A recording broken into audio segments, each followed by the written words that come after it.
నాన్న బొట్టు పెట్టుకోకుండా ఎప్పుడూ ఉండకూడదురా, బొట్టు ఎప్పుడూ పెట్టుకోవాలి నాన్న అని అమ్మ చెప్పింది అనుకోండి, పిల్లవాడు బొట్టు పెట్టుకుంటాడు.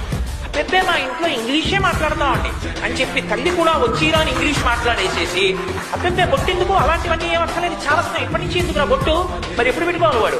దంతంబులు పడనప్పుడే, తనుగుయందారూఢి ఉన్నప్పుడే, కాంతాసంఘము లోయనప్పుడే, జలాక్రాంతంపు కానప్పుడే, వింతల్ మేన చెరించినప్పుడే, కురుల్ వెల్వెల్ల కానప్పుడే, చింతింపన్ బలమీ పదాంబుజవలం శ్రీకాళహస్తీశ్వర అంటాడు దుర్జటి.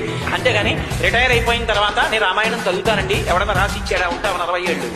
ఒకవేళ 60 ఏళ్ళు అయిపోయిన తర్వాత రామాయణం పట్టుకుంటే మాత్రం నీకు బరువు తప్పేమర్థం అవుతుంది. అందులో వచ్చి ప్రారంభం నుంచి ఒంట్లో ఓపిక ఉన్నప్పుడు రోజుకో శ్లోకం చదవడానికి రామాయణం బరువు అయిపోయిందా నీకు? కోట్ల రూపాయలు ఖర్చు పెట్టి నీ పళ్ళు తినేశావు, వెండి పళ్ళని తాకట్టు పెట్టి ఊరగాయలు పెట్టుకున్నావా?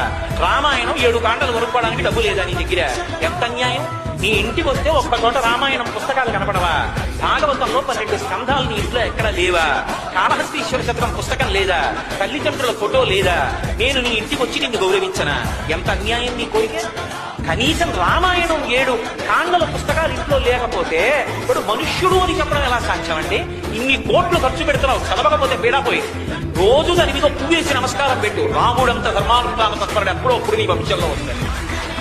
నాన్న బొట్టు పెట్టుకోకుండా ఎప్పుడూ ఉండకూడదురా, బొట్టు ఎప్పుడూ పెట్టుకోవాలి నాన్న అని అమ్మ చెప్పింది అనుకోండి, పిల్లవాడు బొట్టు పెట్టుకుంటాడు. పెద్ద మా ఇంట్లో ఇంగ్లీషే మాట్లాడతామండి అని చెప్పి తల్లి కూడా వచ్చిరా అని ఇంగ్లీష్ మాట్లాడేసేసి అబ్బెబ్బే బొట్టెందుకు, అలాంటివన్నీ ఏమక్కర్లేదు, చాలా ఇప్పటి నుంచి ఎందుకు బొట్టు, మరి ఎప్పుడు పెట్టుకోవాలి వాడు?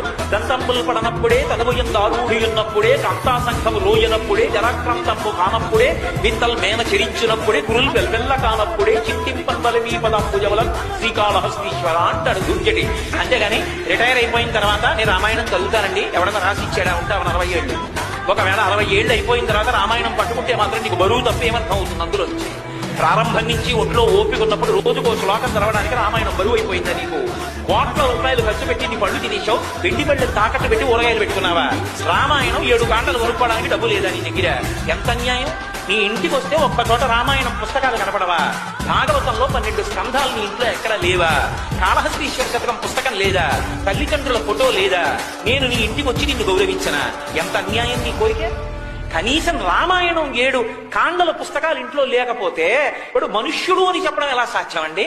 ఇన్ని కోట్లు ఖర్చు పెడుతున్నావు, చదవకపోతే పీడాపోయి రోజు దాని మీద పువ్వేసి నమస్కారం పెట్టు. రాముడంత ధర్మానుష్ఠాన తత్పరుడు ఎప్పుడో అప్పుడు నీ వంశంలో వస్తాడు.